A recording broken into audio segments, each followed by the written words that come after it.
Hello, this is Will Faerber from Art to Ride, and today we're looking at a first submission by Pat of the horse Tali.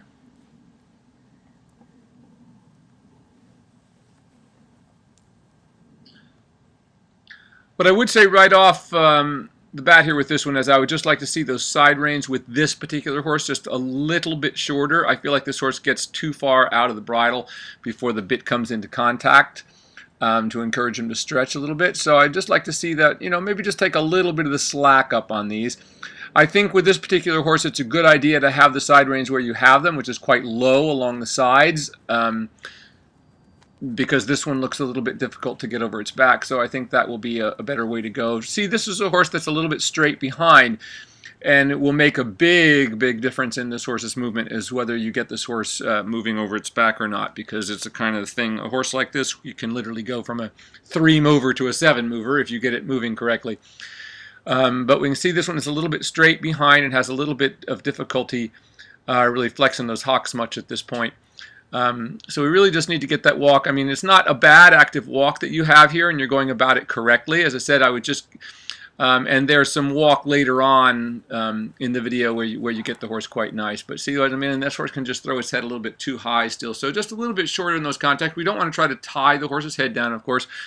But we want, in this particular case, for the contact to come a little bit sooner, that it can't get so far out of the bridle before it feels a little more contact with the reins. But where you have them is the right place for this type of a horse who has a head and neck that's kind of set on like this. They tend to sort of turtle back into their bodies, and then they can kind of put their head straight up in the air. That is, they pull their neck back into their body. And that's exactly what we have to get to change here, is we have to get this horse to stretch much further down, even than what you ever get in this video. But I'm sure you will. You have some moments under saddle here that are a little bit better. But once again, we can see how this horse, when it walks, see how far behind the body the leg is still on the ground and kind of pulls up rather in a stiff, straight kind of fashion. So we'd like to see a much more swinging walk out of this horse with a much deeper stretch.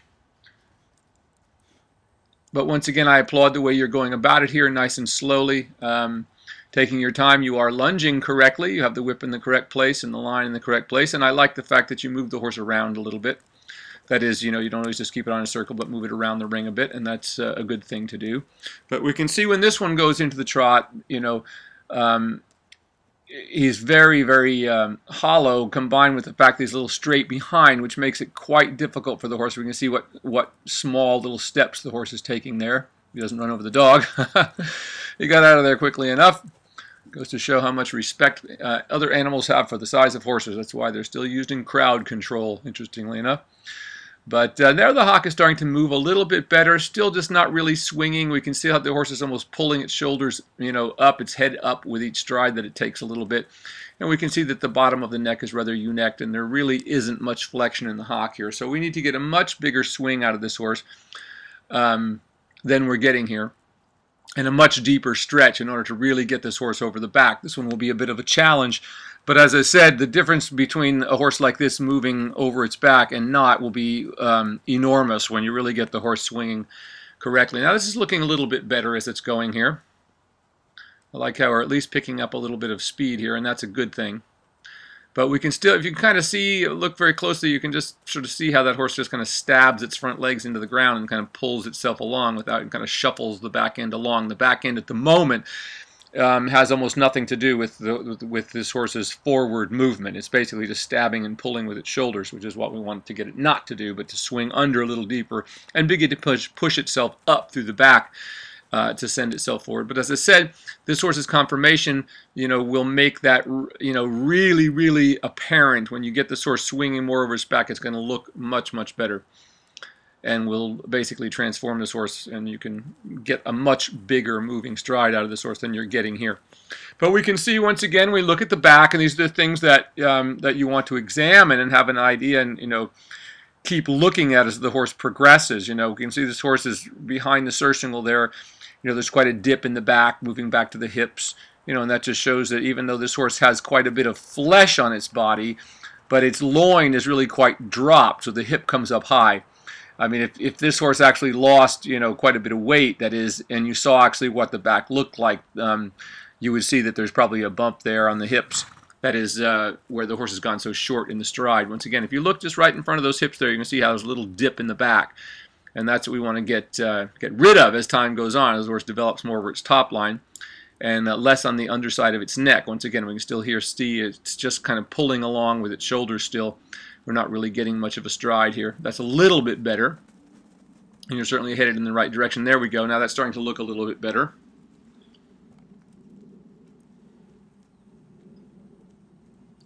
And once again, just quite a bit more active.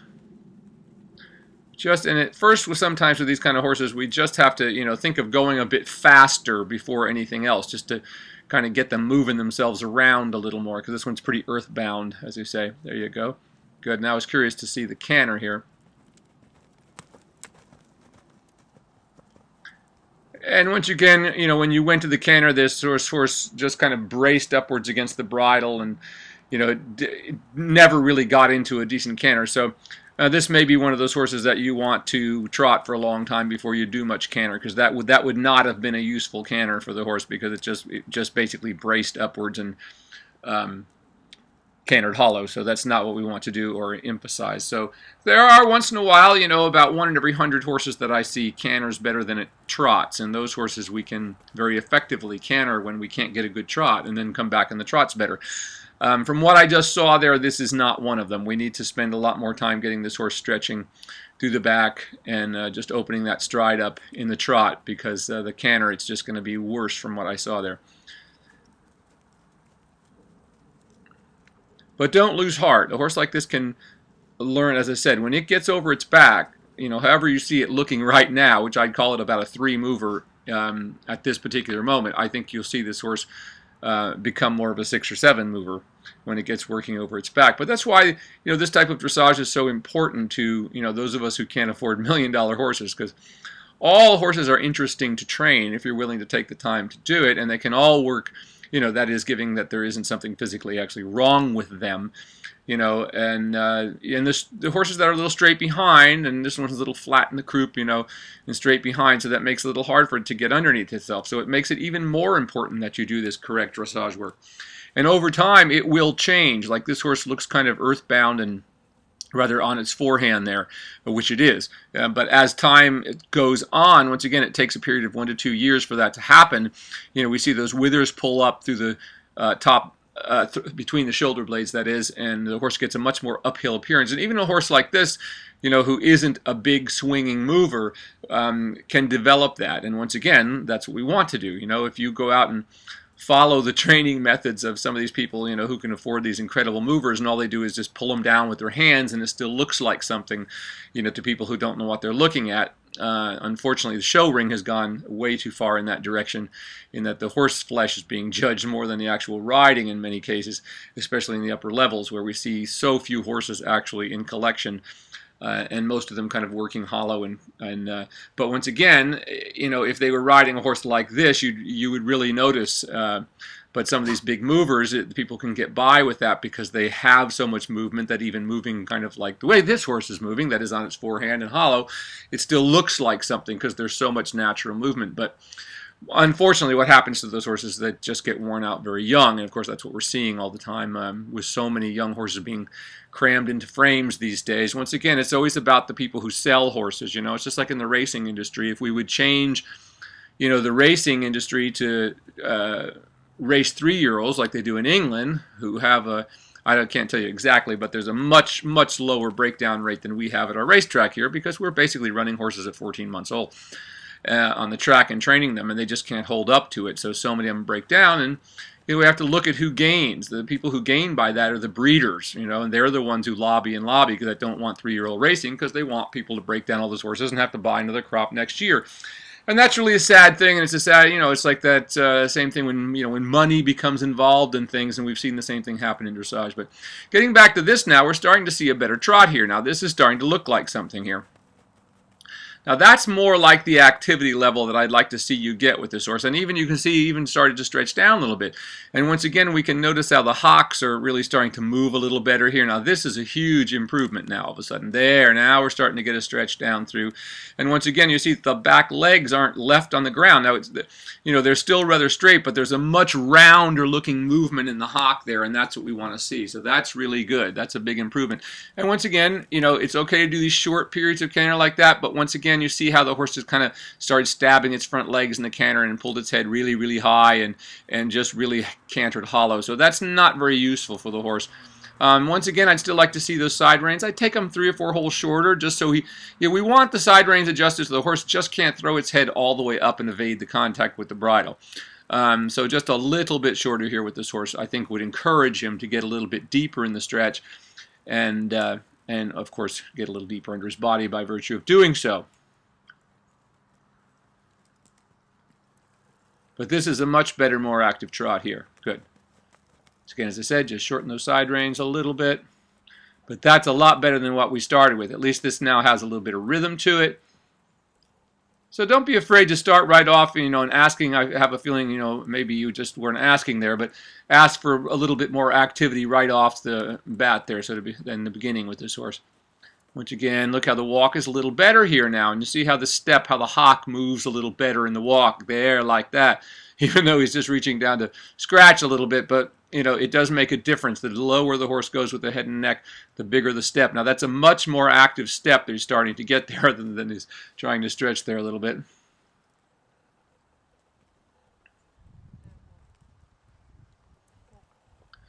Well, good. That ended up a lot better than where we started. So once again, let's just reiterate, a little shorter side reins, try to get more like that kind of activity. I would stay away with the canter, stay away from the canter work with this horse. He's just not got enough over the back to be able to make that happen. Starting out here in the walk, this is good work. Nice, like that. That's what we want to see, just stretching down. I like how you're just letting your hands be wide like that. Once again, as I say to people all the time, this is schooling riding. This is what we do just in the beginnings of getting horses to stretch. Unfortunately, too many people have gotten hung up on equitation. And, and we see them, posing in their pretty position, but the horse is completely upside down. So what good is the pretty position? None whatsoever. So having a more effective position, as you are doing here, and using your hands in different ways that we do. As it was just in the beginnings, as I said, these are things that we begin to do, just keeping the hands wide just so you can maintain contact with the bridle. That's exactly what you want to do. And then as the horse becomes better at this, we get to the point where the horse just comes out and will just stretch right down. But this is a much better walk, and it's actually a better walk than you were really getting on the lunge line, so that's a good thing. Now, I'm not telling you not to lunge, though, because you should start off with this lunge. There, now that's looking better. And once again, look how every time the horse puts the head down, watch how much more active. And as like we feel it, I talk about waves all the time here. I live by the ocean, and I've watched surfers for years. And, it really is like that. When the back has gone through that formative process of coming up through the withers, and we can lock in, and it really feels like a formed wave that is carrying you forward. If you've ever surfed or ridden a boogie board or even body surfed, what it feels like when the wave actually picks you up and carries you forward. That's exactly what it feels like when a horse's back is working correctly. It picks you up and carries you forward. So you no longer have that feeling of just kind of lumbering along on the back of a horse. So once again, this walk is good for this horse. A little bit deeper in it would be good, but at least it's more active. And look how much more the horse is stepping under the body here than it was on the lunge line. So while it's not consistent, we still need to get a lot more consistency in the stretch. It will come if you keep doing what you're doing here.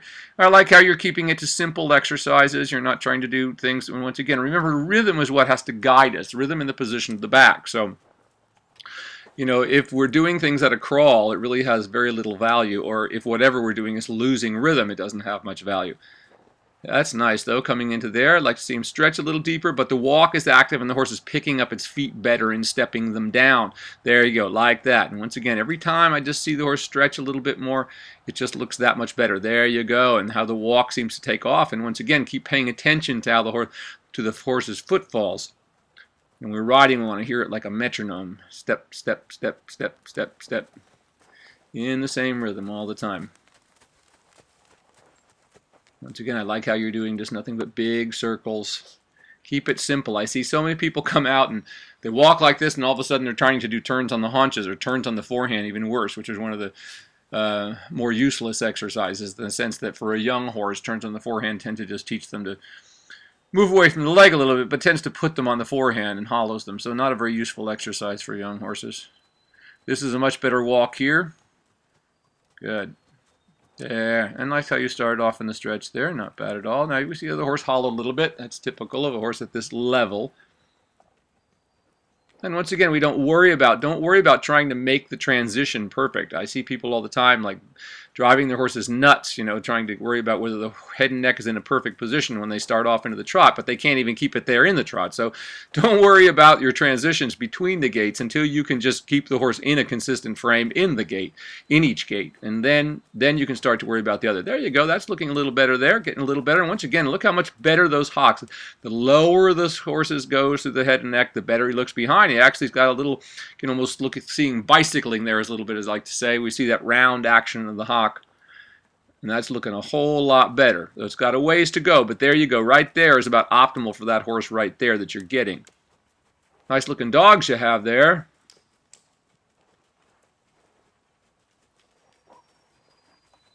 That's it, like that. And once again, we still want this a little bit deeper, but I think you're doing a really great job with this horse and the kind of horse that this is. That is a little straight behind and a little short in the neck. So you're going to get all that length out through there, really get them loosened from the base of the neck. That's where people have it wrong. We don't want horses to crank over from the middle of the neck. We want them to lengthen the entire neck from the shoulders out. That's what lets the back muscle work, all those muscles along the back. But that's really quite good.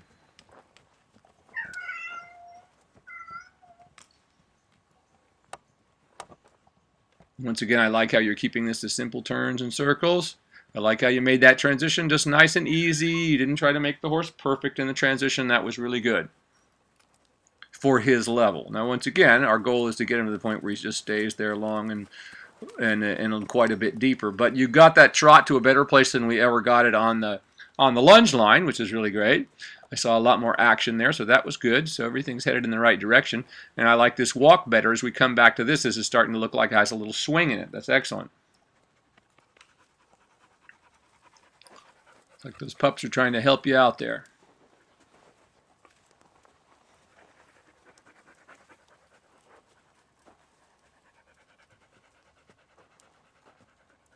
And once again, we just keep noticing how when the horse hollows like he just did there, what an effect it has on the back legs. See how the hind legs almost fell out behind as that happened. So just to educate your eye to keep looking at how the horse is changing. This is a horse that if you keep up with this and you really get him over his back, you're going to see a dramatic difference in how this horse moves.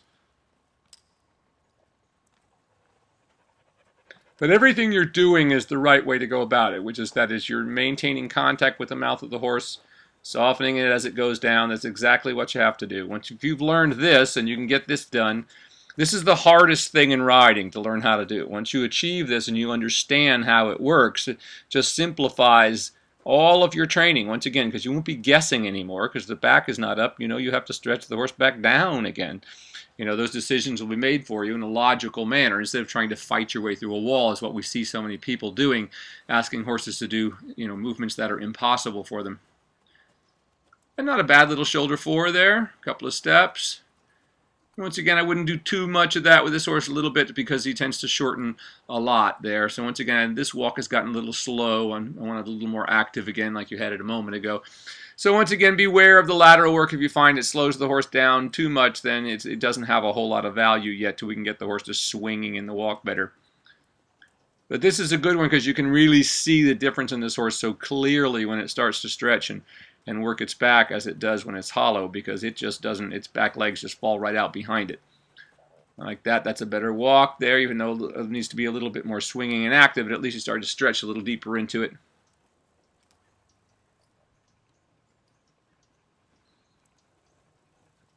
There you go, that's looking a little bit better there.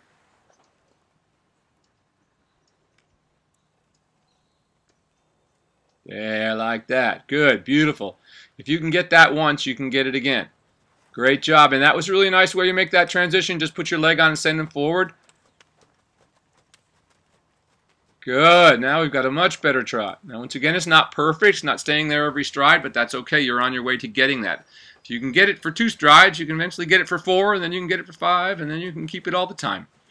So you're on the right track, and you're doing a really great job with this horse. This one will be a little bit difficult because of the way it's put together, but you can certainly get there with it, and you'll be amazed at how much you'll be able to change how this horse looks, the way it moves. There you go. That's not bad right there. For this horse, that's coming pretty nicely. That looks a lot better than when we started.